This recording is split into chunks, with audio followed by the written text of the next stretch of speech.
That's right. Welcome back, everybody, to a Notre Dame fans, including myself, must begin to accept this harsh reality and adapt to it edition of the Always Irish Show. As always, you can find the program on YouTube. Do hit subscribe if you haven't yet. I'd appreciate that. Give the video a thumbs up upon its completion. Only if you approve of the content. I'd appreciate that as well. Twitter, search bar, Always Irish, and I change my @ for brand continuity and some things that are coming. The @ is now Always Irish Inc. That is the @ important. 312-988-15. Call-in show once the staff is complete. I want to know what you think. So, let's get into the topic of the day, shall we? There's something right in front of our faces that I feel many of us Notre Dame lovers may be missing or don't want to fully acknowledge as a new reality as a Notre Dame fan, and I include myself in that. This isn't one of those where it's like, oh, I'm smart, but all you people need to get with it. This is a specific dynamic that I've been struggling with a little bit. And there's been so much going on with the coaches and coaching and coaching, poaching and all that this stuff's just rattling around in my brain. I'm struggling with it. We're going to talk through it. We're going to lay it out. We're going to talk through it. All right? Here's the deal. Notre Dame is now a little bit of a college football coaching hotspot. We have a good, stable culture. It's safe there. People treat you with respect there. It's an appealing landing spot. And, oh, by the way, the team's been really darn good the last handful of years. Not elite. I didn't say elite. I said really darn good. So it makes sense to me that good coaches want to come to Notre Dame, right? So knowing that these guys do want to come to Notre Dame to coach, it means that we have been and are now, in my opinion, hiring some really good coaches that are coming to and have come through South Bend. Just look at the recent history of defensive coordinators at Notre Dame after BVG, obviously. But look at everybody after that. Successful guys that other people want. Now, the downside of being appealing and getting good coaches, especially if they're younger and up and coming, is that they become desirable to others elsewhere. We've already seen how crazy our own staff build-out's been. We went from all thinking we had almost complete continuity to almost a completely new staff except for a few key pieces. I do want to note, I don't want to understate the key pieces that remained in place on the Notre Dame staff were the most important to me. So that is of big value. But we still went from thinking almost everybody was going to be back, everybody's pretty comfortable, to a lot of new faces at the Horseshoe week 1 next year. So here's where I'm going with this. And the part that Notre Dame fans, including myself, are having a hard time accepting. Tommy Rees isn't going to stay at Notre Dame forever. He's just not. Like, I know there's a lot of people who don't believe in Tommy Rees as an offensive coordinator because of some of Notre Dame's struggles or whatever with the offense, whatever. It doesn't matter what we think. It doesn't matter what you think. It doesn't matter what anybody thinks. The people that hire people in football think Tommy Rees is a football savant. A football savant. So it doesn't matter if you don't think he calls a good offense or I don't or whatever. The people that give people these jobs love Tommy Rees. I think Tommy Rees ultimately is an NFL guy. He's an NFL guy. They are already looking at him. He was already with an NFL team. I believe at least for 1 year, maybe more. I'm not sure. I think this guy has NFL goals eventually. Here's the other thing. Tommy Rees's dad was an NFL lifer. It is literally in Tommy Rees's blood to be in the NFL. Okay? Now, even if he stays this year after giving his speech about coming back and all that, I couldn't leave here, fine. Great, love it. But nobody, even me, Mr. Notre Dame Central, whatever, excited to see what Tommy Rees can dial up without the clutches of Bayou Brian grinding on him like recruits telling him, what to do. I don't know how much that was in play or not. Some people say Kelly was in control. Other people say he pretty much let Rees do what he wanted with the offense. I don't know what's true, but I want to see some new looks next year.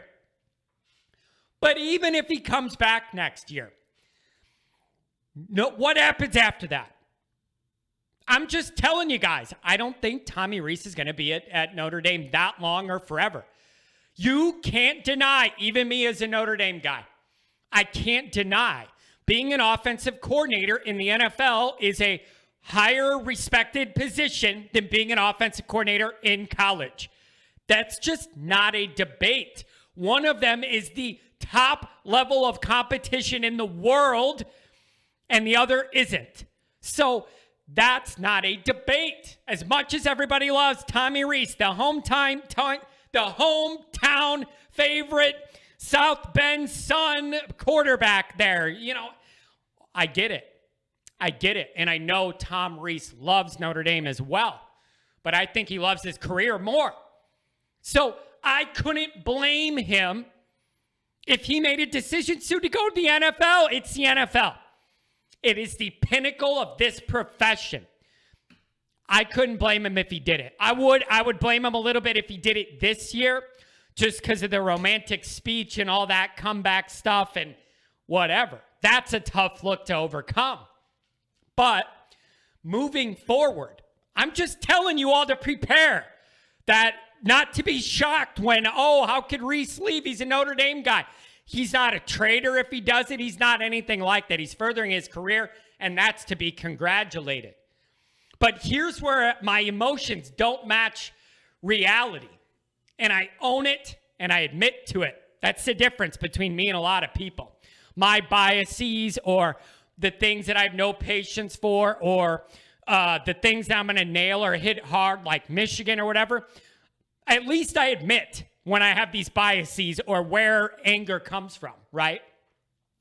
So here's where our Notre Dame hearts and souls and lineage and history and all that smashes right up to reality, and I struggle with it. I could only coach at Notre Dame. Like, I'm not a football coach. I don't love coaching.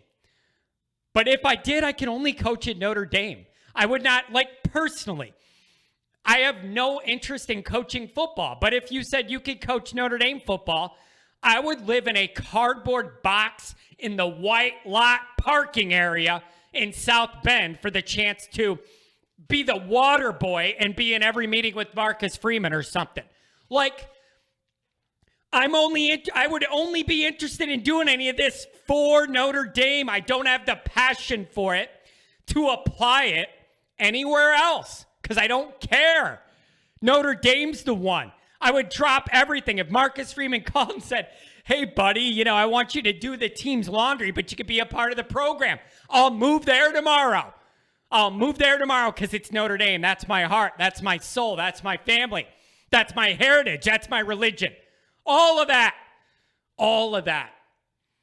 That's not how this is for most coaches.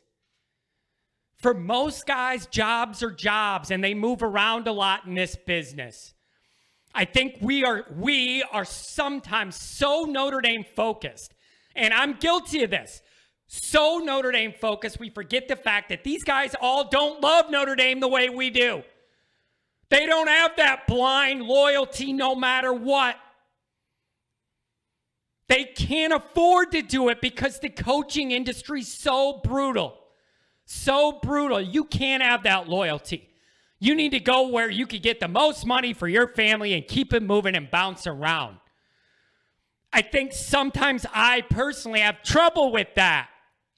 It's totally logical, but I think sometimes we think as Notre Dame people, everybody on that Notre Dame staff must love Notre Dame and their soul the way we do. That's just not true. It's just not true. And that is not an insult. That's not a downgrade. That's not saying you're not bought into the Notre Dame program enough. No. That's just the reality. These are jobs to these guys. And they move around between their best opportunities. And I think that's important to keep in mind. I'm just saying, get used to the idea that some of these guys may not be around that long. Rees is one thing. The NFL's already looking at him. Stuckey is an up-and-comer. Who knows where that's going to lead? McCullough he hadn't even coached a down yet at Notre Dame. They barely even put out the release he got hired, and people want him already in the NFL. So I wanted to cover that. But now let's bring this discussion full circle into a practical realm. It's great to have coaches that are wanted, sign of a healthy, stable, good program. Here's the downside, and I mentioned it before. Great coaches that leave, but leave adding no trophies in the case when they do. That's fine for the coach. It's hard on the fans. It's hard on the fans.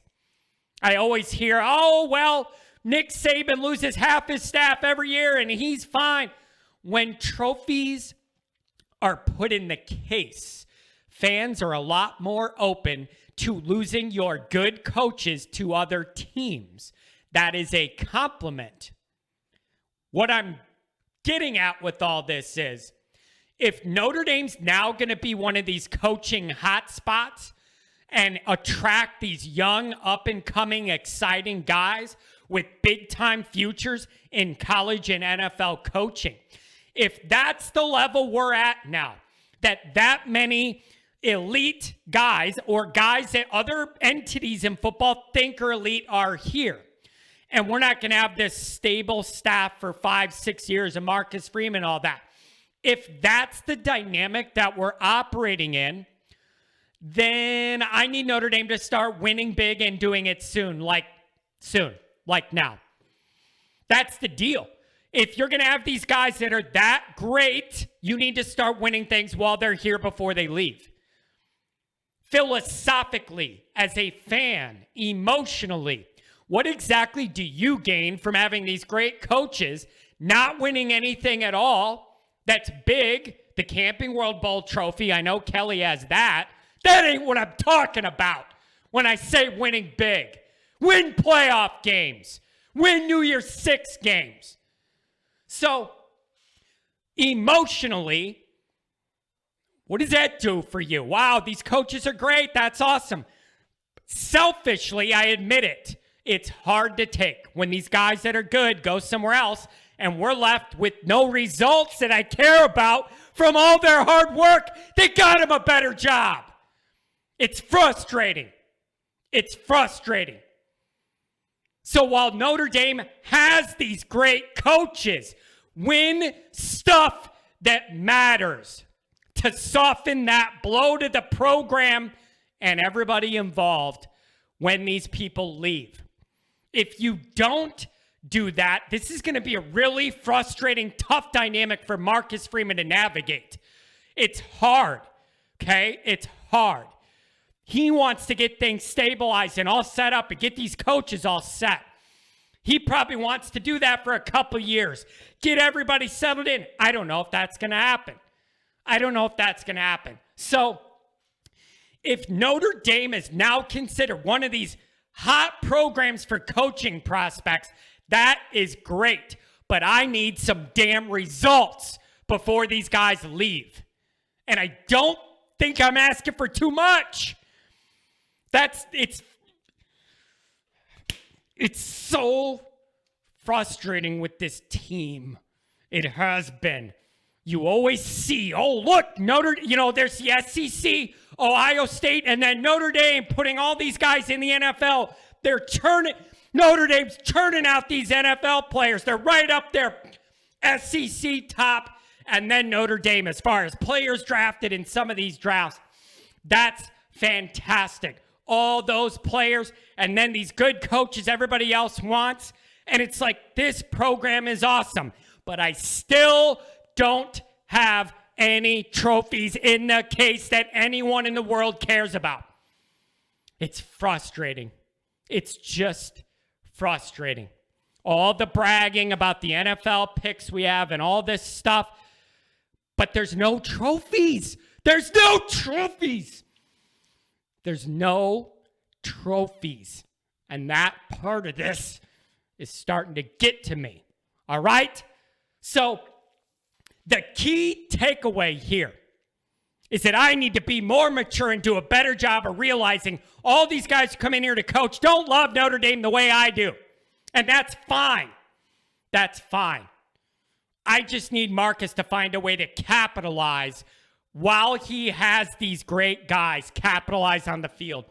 Find a way to put a trophy in the case, and then everybody can go get another head job, and I won't be mad at all. I'll be thanking them for the trophy. Okay? So this dynamic's going to be interesting, and I don't think it's going away. But the further we get down the path of Marcus Freeman finalizing his full new first staff, the more I look at some of those names and what could be coming for them in their careers, I just don't think all these guys are going to stick around that much, which is fine, but you got to win something. Win something, then leave. Win something, then leave. And it's just going to make my blood pressure go down. So I, more than anything else, just wanted to talk this one out because it's been bothering me. So I just wanted to lay it out. I would love to hear what you guys think about it. Let me know. Good night.